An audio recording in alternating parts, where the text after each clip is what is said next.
Hi hustlers, I hope you all are fine. कल मैं Instagram पे एक रील देख रही थी जिसमें था कि when girls decide to prepare for government exams while living their home, कुछ ऐसा था। I mention that reel also. तो उसमें मैंने जनरली ऐसे ही क्या करा, मैंने कमेंट सेक्शन में डाल दिया क्योंकि वो रील कुछ ऐसी थी कि लड़की घर में रह रही है, मतलब 5 मिनट पढ़ रही है, फिर उसको फिर से आवाज़ डल रही है कि खाना बना दे, फिर वो झाड़ू पोछा कर रही है, फिर बर्तन धो रही है कभी। तो फिर मैंने जस्ट उस पर अपना, क्योंकि मेरा खुद का एक्सपीरियंस कुछ ऐसा रहा था, तो क्योंकि मैंने तो घर से बाहर ही प्रेपरेशन करी है अपने प्रेपरेशन वाले टाइम में फॉर गवर्नमेंट एग्ज़ाम्स। तो मैंने उसमें जनरली ऐसे लिख दिया था just to spill it out. मैंने ये लिखा था कि टू ऑल द गर्ल्स, कि तुम जो भी कर रही हो तुम बाहर चली जाओ, लड़के जैसे मर्जी जाना है तुम अपने घर से चाहे नियरेस्ट सिटी में चले जाओ रहने, बट ज़रूर जाओ, क्योंकि घर का कंफर्ट जोन छोड़ के, कंफर्ट जोन बोल लो, कुछ लोगों के लिए कंफर्ट जोन है, कुछ लोगों के लिए बंदिशें हैं, काम करना ही पड़ेगा और सब चीज़ें। तो मैंने उसमें ये लिखा था कि घर से बाहर चले जाओ, जो भी करना है करो, क्योंकि आपके पेरेंट्स को एक सक्सेसफुल डॉटर ज़्यादा पसंद आएगी एज कम्पेयर टू वो डॉटर जो घर का सारा काम कर रही है but she is failed in her exam. तो मुझे नहीं लगा था कि इतना ज़्यादा कुछ फ़र्क पड़ेगा उसका। मैं स्क्रीनशॉट भी लगा दूंगी। आप मानोगे नहीं, उसमें 200 likes, I guess 208 something likes हैं उस कमेंट पे। तो मुझे ये लगा कि यार नहीं, एक्चुअली मतलब बहुत सी लड़कियों के मन में ये सेम चीज़ें हैं। तो मैं बस इतना बोलूँगी कि अपने लिए सेल्फिश होना कोई गलत बात नहीं है। ये जो प्रिपरेशन वाला टाइम होता है ये बहुत ज़्यादा मतलब बहुत चीज़ें मांगता है आपसे, सेक्रीफाइस, कहीं ना जाना। शायद सबसे बड़ा सेक्रीफाइस तो जो खुद से लड़ना है ना, घर वालों की बंदिशों से लड़ना है, वो सबसे ज़रूरी है।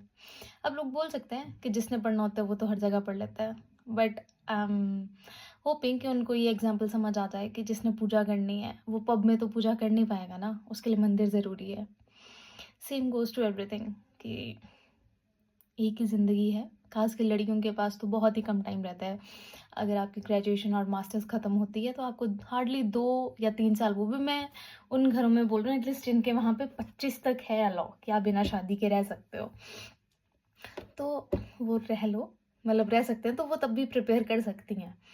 बट उसके अलावा तो it's very tough for girls कि वो 25 तक वेट करें या प्रिपेयर करें, क्योंकि जितना हमें पता है, हम सब ने देखा है कि गवर्नमेंट के क्या हाल चल रहे हैं।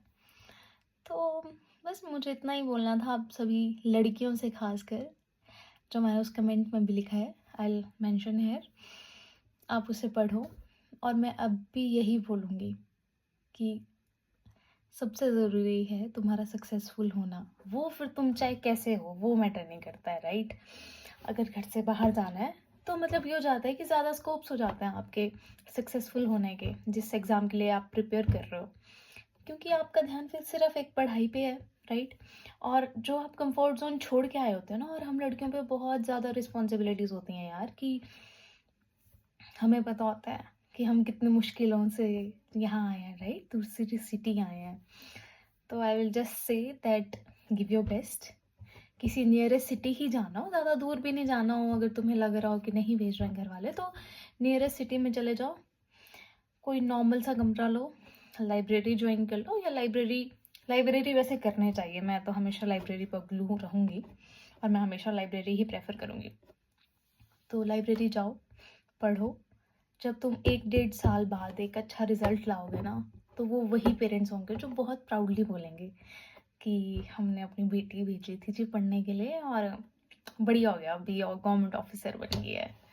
तो आई गेस वो ज़्यादा बेटर है। और एक बिटर ट्रुथ ये भी है दैट पेरेंट्स को ना सक्सेसफुल डॉटर्स ज़्यादा अच्छी लगती हैं, मतलब वो सक्सेसफुल डॉटर्स को ज़्यादा प्रेफर करेंगे as compare to good daughter, मतलब सोसाइटी के उसमें पैरामीटर्स में, जो शायद बेचारी अपनी करियर लाइफ में फेल हो गई हो, right. So always choose your self first and all the best. भगवान जी को हमेशा याद रखना, हमेशा हम्बल रहना, और सबसे बड़ी बात, अपने को ज़ीरो समझ के मेहनत करते रहना। बाय।